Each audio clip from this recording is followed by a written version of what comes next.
जब ये लोग अयोध्या से 6 कोस दूर सरयू के दक्षिण तट पर पहुंचे, तब विश्वामित्र जी श्री राम से बोले, जल्दी से शरीर शुद्ध कर लो अथवा आचमन कर लो, फिर मैं तुम्हें बला और अतिबला नामक विद्याएं दूंगा, जिनके प्रभाव से तुम्हें न कभी थकावट होगी और न भूख प्यास की बाधाएं तुम्हें सताएंगी, तथा राक्षस लोग भी तुम्हारा कुछ न बिगाड़ सकेंगे।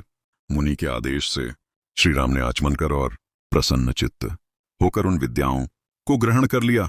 न कर 3 उसके पश्चात गुरु की सेवा करते हुए दोनों भाइयों ने वह रात्रि सरयू के तीर पर ही व्यतीत की। प्रातः विश्वामित्र जी राजकुमारों से बोले, कौसल्या सुप्रजा राम पूर्वा संध्या प्रवर्तते, उत्तिष्ठ नर शार्दुल कर्तव्यम दैव माहनिकम मानंडीन ईपीटिदनिन पत्पेसीपी नियंतिंदोन। बाल्दमरीन 3 हे कौसल्यानंदन राम, प्रातः होने को है, अब उठो और प्रातः कृत्य कर डालो। तस्यर्षे परमोदारम वचः श्रुत्वा नृपात्मजो स्नात्वा कृतोदको वीरो जेप्तुः परमं जपम। बाल 0:23.3 महर्षि के वचनों को सुन दोनों कुमार उठ बैठे तथा स्नान श्रादि से निवृत्त हो उन्होंने गायत्री मंत्र का जप किया।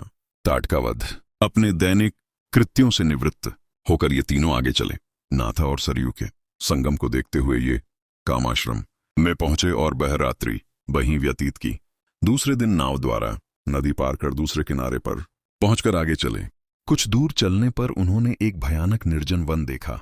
विश्वामित्र जी से पूछने पर उन्होंने बताया कि यहां सुंद की स्त्री ताटका नाम की एक राक्षसी रहती है, उसी ने इस वन को उजाड़ा है। अब तुम उस कामचारिणी स्त्री को मारकर इस वन को निष्कंटक बना दो। ए नाम राघव दुवृत्ता यक्षिम परम दारुणाम गोब्राह्मण हितार्याय जही दुष्ट पराक्रमाम।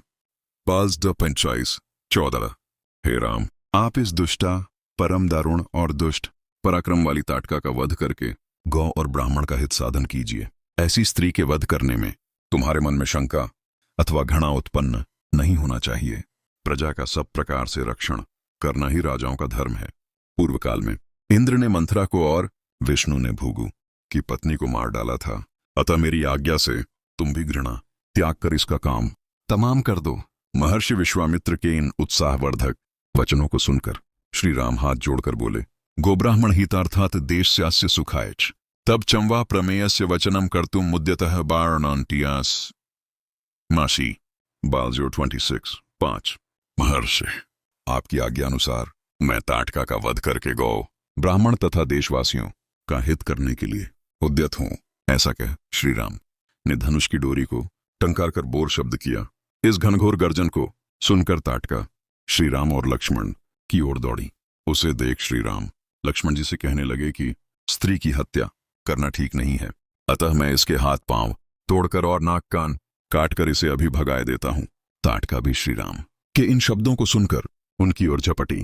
पहले उसने इतनी धूल उड़ाई कि श्री राम और लक्ष्मण को कुछ भी न दिख पड़ा।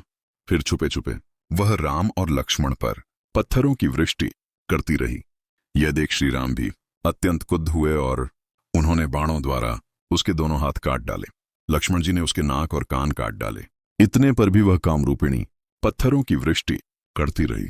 यह देख विश्वामित्र जी बोले, हे राम, अब इस दुष्ट पर अधिक दया दिखाने की आवश्यकता नहीं है, अब इसे जल्दी समाप्त कर डालो।